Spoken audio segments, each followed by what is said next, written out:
All right, Cheryl. So Quinn is going to show a good box out drill for the girls and the 5-6, or is this going to apply to both levels? Yeah, both levels. Okay. So what you want to do first is you need to get them understanding that they must put the defender on their back. You can do this by using the court here with the 3 circles. This is actually a half circle, but on some courts there's a dotted circle here that gives you that 3rd circle. So we'll use this as an example. You can run this with 6 players at a time, 2 at each circle, all right? So you take a basketball, you put it in the very middle, okay? The basketball is in the middle. The girl that will be on offense is going to be on the outside of this circle. For demonstration purposes, they can walk from here to here, all right? They're facing the basketball. Simulating defense, the girl that will be boxing out will be on the inside of this half circle. Now, when you're in the middle, you can use the whole circle. But in this case, you want to have the girl that's going to be simulating defense, defending the offensive player, they're going to be on the inside of this circle. The other girl can walk around back and forth or around that circle as much as they want. As the coach, you'll make a random number in your head that you'll count to 2, 3, 4, 5, 6, whatever. When you go to whistle and say go, it's live. So they're defending as if they had the ball. They're defending. You go to whistle live. Immediately, they're turning. They're getting that player on their back and trying to stop this player from getting to the ball. That's how you box out. So what if they run all the way around? You box them out. The whole circle? They can. So as you're starting the drill, I wish I had someone else here to demonstrate it. It's hard to explain it just myself.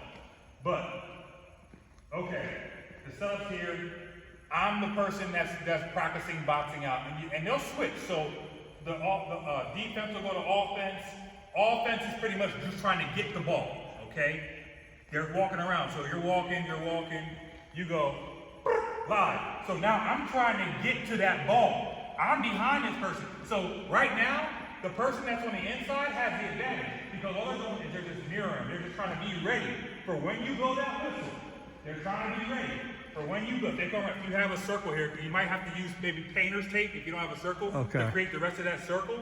Because on some courts, they do have that dotted circle because it does extend in through here. But a lot of courts like this one don't have that line. If they don't have that line, then just try to have the players stay positioned because it gets a little weird because they can kind of cheat in a little bit and then it's not the right distance. But this is a fair distance for boxing out because if you think about it, if I'm boxing out here and here's the rim, this is where most rebounds fall. This distance from the ball to here is where most rebounds fall. So if that player can keep this player on their back and keep them from getting to the basketball, right? Oh. You understand? Oh, okay. You understand? You can do that all over. You can do it here. You have to have a circle. You have to have, so that's why I said it's easy to do it with 3 places because these lines are already coordinated on the court. The best one to do it on is at center court. Put the ball right here. That offensive player can walk all the way around here. Oh, okay. All the way around. That's why I said there's not the rest of that circle. You can put tape to kind of make it complete so that you have a. Is that the size circle you want? Yes. That's perfect? You want to walk, yeah. So when the offensive player is here trying to get, and then the coach is just waiting. The coach, you can blow that whistle anytime. And then when you blow that whistle, go. This player's trying to get in there, and this player is trying to keep them. How long? About how long? For as long as the coach wants. As long as it takes for a rebound, probably I would say 5 seconds. If they can keep them out for 5 seconds, that player's getting that rebound. 3 to 5 seconds, the player that's boxing out is getting that rebound.